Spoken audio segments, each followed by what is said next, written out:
First and foremost, Jess Hilarious officially joins the Breakfast Club. Jess Hilarious joins the Breakfast Club. Take a look.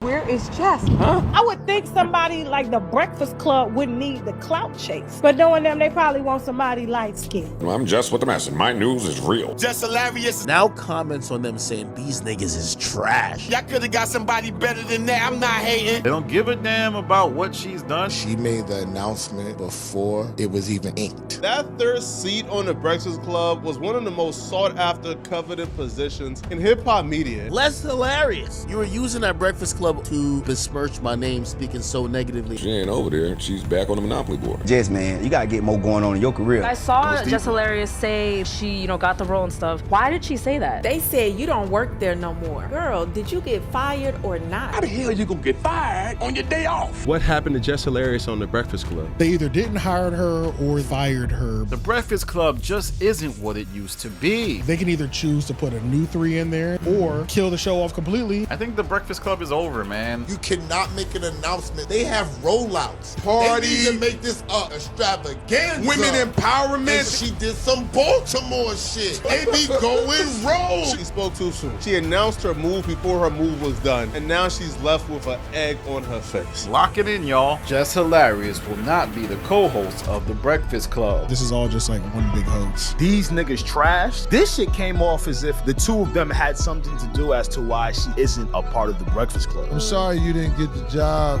less hilarious. Do you feel she called them out over not securing her spot as an official co-host? This is giving me stunt, if you ask me.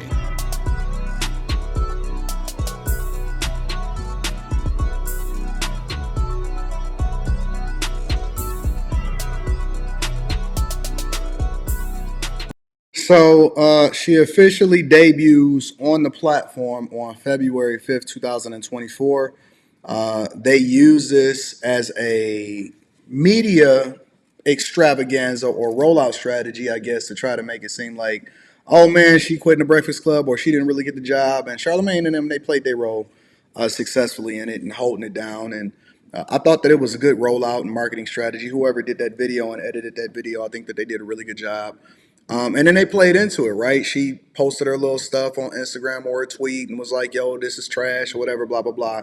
And so they got people rolling and they got people talking about it. And then they did the rollout and stuff like this, right? And so I do think that she's better than Angela Yee. I think that she's a better host from what I've seen than Angela Yee. That's number one. Number two, I do think that the content still got to do what the content do. Right, I think that radio and large is dying.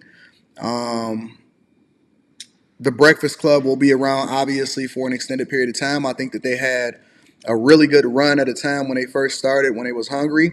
I'm not sure if they still got that. Congratulations to Jess Hilarious. It's some stuff that I don't care about as far as what it is that she do. I didn't like her on the Cam Newton platform, but I like her when she do stuff on a Breakfast Club. And that's what happens when you're objective. You're able to look at the good, you're able to look at the bad, and you assess it for what it is, right? So shout out to her and shout out to the Breakfast Club for actually having a halfway decent rollout for this whole situation and what it is that they got going on. In addition to that, Elon Musk has recently announced that Neuralink is going through human trials, and they actually did their first successful brain implant on a human being. Check it out. This morning, a brain chip has been successfully implanted in a human, according to Elon Musk. The tech titan sharing a big breakthrough from his brain science startup company, Neuralink, saying it has implanted a device in a human for the first time, a possible step toward a product that Musk says enables control of your phone or computer and through them almost any device just by thinking. Imagine the joy of connecting with your loved ones, browsing the web, or even playing games using only your thoughts. Musk posting Monday, the first human received an implant from Neuralink yesterday and is recovering well. The initial results, he added, showed promising neuron spike detection. But Musk gave no additional details about the procedure, the patient, or the device the company implanted. Musk writing, initial users will be those who have lost the use of their limbs. So they're trying to spin this and try to make it out to be like, okay, this is for people that have been disabled and lost their limbs or whatever, and this is going to be a good thing for them because they'll basically be able to think and then type and all of this stuff or whatever. But for me in particular, it's a no-go. It's always going to be a no-go. I'm always at the forefront. I believe in technology. I believe in growth. I believe in change. I believe in embracing change a lot of times, even if I don't necessarily agree with it, because change is always going to be imminent. But the one thing that I will forever promise you, it's a lot of decisions that I've made in my life where I'm like, that might not have been the smartest decision. The one thing that I will promise you, I don't care if the whole world gets this implant. I don't care if somehow, some way that they convince you that it makes sense for you to be able to control everything and then they hack your brain. I don't care if it's a lot of conspiracy theories of whether or not this is the mark of the beast or not, right?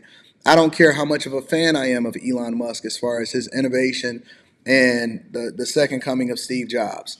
One thing I guarantee you, and two things is for sure certain, is that I will never, and I repeat, never, and nobody in my household and nobody under my covering will ever be allowed to ever get a brain chip implant or any kind of implant of a chip on their body knowingly ever.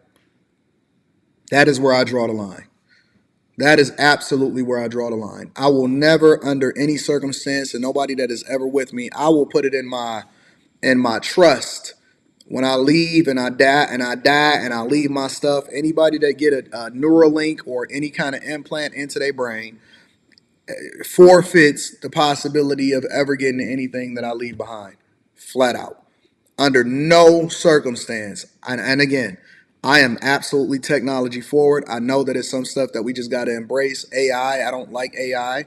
I think that it can be useful, but I think that it's more downsized than positive, but it's just a part of it. But one thing that I'm never going to do, and I can never have, is anybody would ever put an implant inside of me. I know a lot of y'all be so excited to jump into it and do it, and you ready to crash out. Nah, not me. So for everybody that do it, good luck. God bless you. And then last but not least, Amazon Prime is now bringing ads to video. Take a look. I'm really torn about this because I came up in an ad-supported business, and when cable cutting started happening, you could see the effect. Yeah. On the other hand, I'm an Amazon Prime member. What do I make of this ad business and what it means to the streamers and how much this is going to be the way it is moving forward? Well, Amazon's coming into it with kind of from a different angle. So one, the ad load is noticeably lower than everyone else. And that's because they're starting out with so many of their users are going to be getting ads, the entire customer base. So they can afford to do it that way. But they're also coming in with a whole new group of buyers. So the thing about Amazon is the whole TV industry essentially goes after like 2,000 big advertisers. Amazon has a search advertising business on Amazon.com with hundreds of thousands of buyers, and they're bringing those ad buyers over to their TV business, and I think it's going to produce a significant amount of revenue from them, and it is going to produce a significant amount of revenue.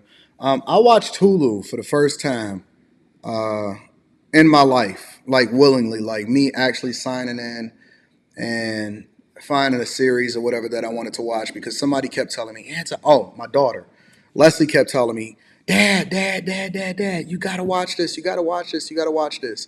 And I'm like, what is it that I got to watch? And she was like, you got to watch Snowfall. You love The Sopranos. You love The Wire. You love The Breaking Bad.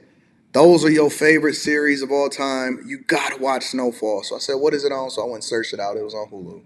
So I went and downloaded Hulu or whatever, and we signed up or whatever. And then I started seeing ads, and I said, what is this, regular TV? Is this regular TV? Oh, no. I started seeing ads. I said, we got to get rid of these ads. How do we upgrade?